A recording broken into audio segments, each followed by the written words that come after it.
equality, talking about caste. These are conversations we have had for decades. Dr. Ramdas, I'd like to open this up to you as well.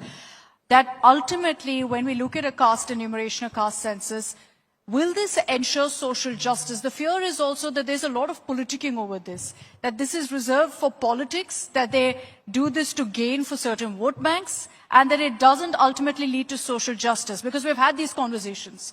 It's never really led to equality. You can't have social justice without data.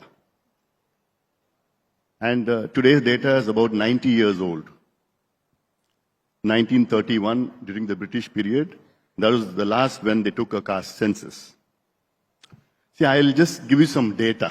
Why we need a caste count today. It's just not only for the backward caste or the scheduled caste, even for the forward. I will justify that. See, in 2017, our Prime Minister had initiated a Rohini Commission, Justice Rohini Commission, for within the OBCs, that's, we have 27% reservation of OBCs at the national level. What is the disparity within?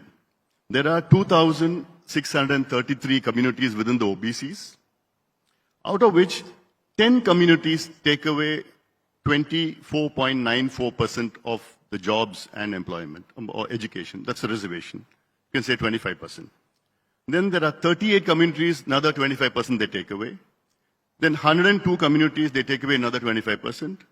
Then 506 communities, they take away 22.5%. So now you have 656 communities, they take away 97.5% of the jobs of the OBCs. And you have 1,977 communities, they vie for only 2.5% of the remaining.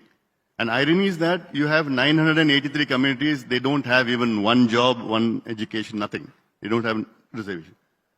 So to offset this, you need a count at the national level and as a state level as such. National level count is a macro count, according to me. But the more important is the state level count. We need all the state governments to take account. And why? Each state has got its own criteria. For Bihar, they have done a caste census in 23, they have finished it. And they found out that in Bihar, 94 lakh households have a monthly earning of less than 6,000 rupees. It's just not only for reservation you need this count. It is for your other welfare schemes. Reservation is only part of the affirmative action. So economic backwardness. Absolutely, also. Absolutely. To know the economic backwardness and to offset it. And then they found out that 67 lakh households in Bihar, families in Bihar didn't have a house. Telangana did a count. Yeah. And they had 75 questions, 56 primary questions and then 19 secondary questions. And they had an elaborate questionnaire. So all the households in Telangana, you know that what community they come from, what is their status, what is the educational status, what is the economic status. And Tamil Nadu has a different issue. Tamil Nadu has got 69% reservation, unlike other parts of the country.